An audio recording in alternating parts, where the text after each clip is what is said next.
Hello degenerates and scrufftards, welcome to another video with the Warzone. I'm Scruffy and this is Scruffy Tales.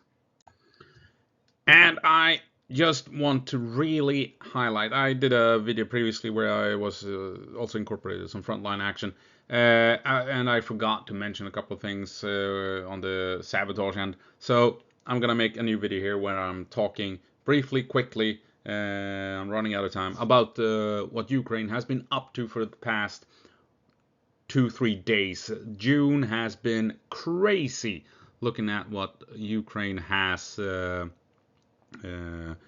done to Russia in the past couple of days here during the first 3 days of June. So let's get into that. But before we move on, I want to highlight this as I usually do here.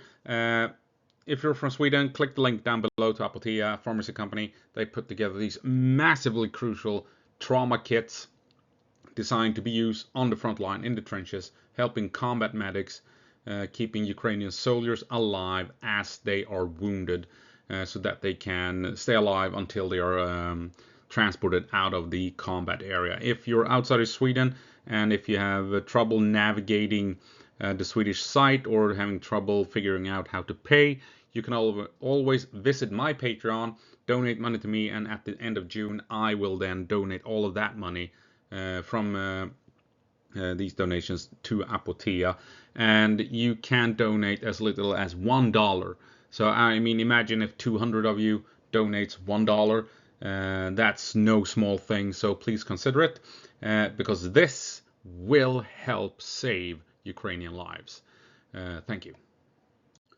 So, starting off, of course, with the big one, the drone strikes across Russia against air bases, taking out a huge number of Russian bombers and aircraft. We can see here largest drone attack on Russian air bases up to that point. 117 drones, damaged over 40 aircraft, and it was a massive military success. And Volodymyr Zelensky said that it took 18 months and 9 days from the start of planning to execution of the operation. And American and Ukrainian sources says that the United States was not informed in advance about the attacks. I mean, what a massive success, utilizing cheap drones, a couple of $1,000s each, to take out these multi-million-dollar aircraft that, for the most part, Russia does no longer produce. They have a finite number of these massive bombers designed and built during the Cold War, and Russian air power has been extremely damaged and reduced. And I mean, if you want to compare Russia to the United States, Russia, if you thought that Russia had a chance against the Americans previously, now, no, they do not. They have lost so much of their offensive capability with this strike that they are no longer a credible threat in a prolonged war against the United States. That's how big this airstrike was, or this strike against these air bases was. And on top of that, we have this: the SABOTAGE partisan group sabotaged a railway in occupied Donetsk, disrupting Russian logistics, the group claimed on June 1st. Operatives with the group destroyed a relay box along the railway around Mariupol, what was recently built by occupying Russian forces. As a result, the railway signaling and traffic control system was disrupted. And this railway is used by Russian forces to deliver fuel, equipment, and ammunition directly to the front line. And it allows Moscow's military forces to bypass Crimea and transfer cargo faster and with fewer risks, according to SABOTAGE. And here you have Ukrainian partisans disrupting Russian logistics by attacking this important railway leading from Mariupol. Extremely important, and disrupting Russian logistics, again, June 1st.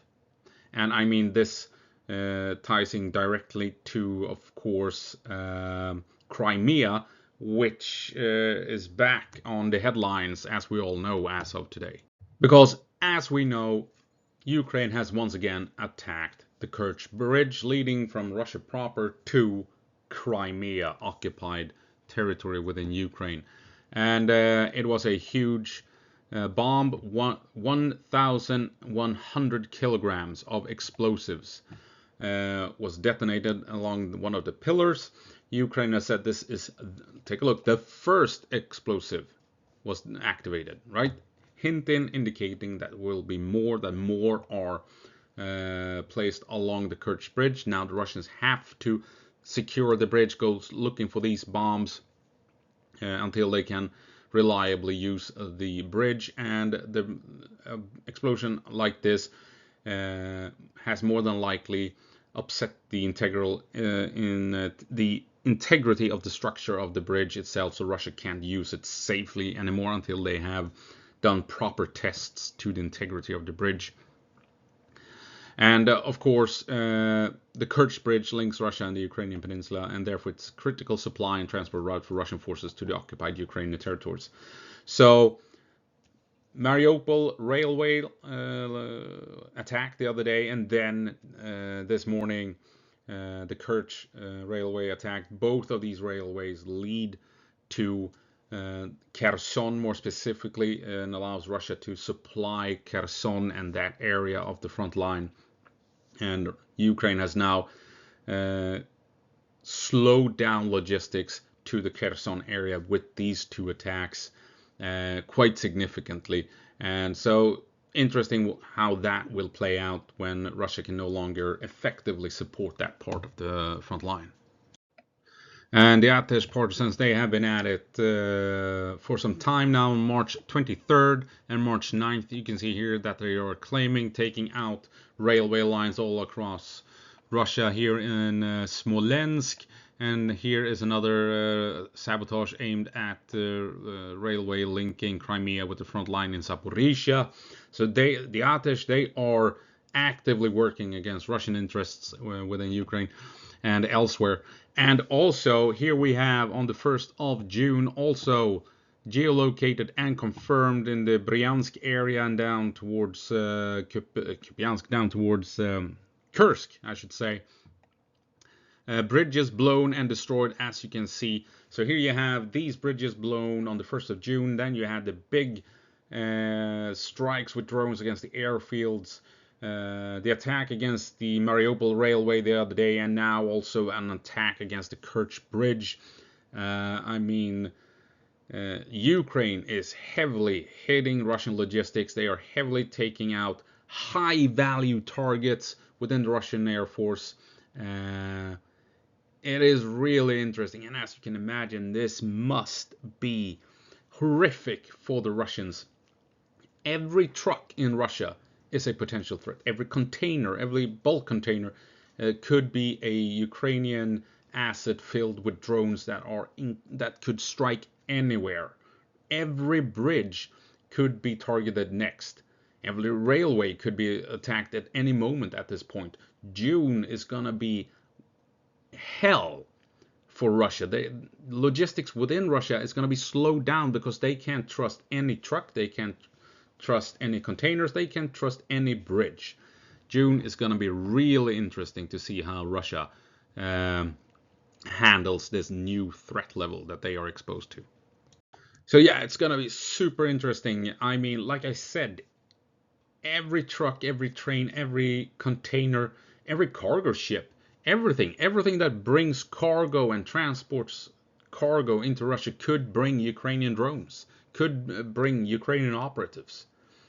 You have partisans all over the place that have stepped up the sabotage game, striking bridges and railways all over.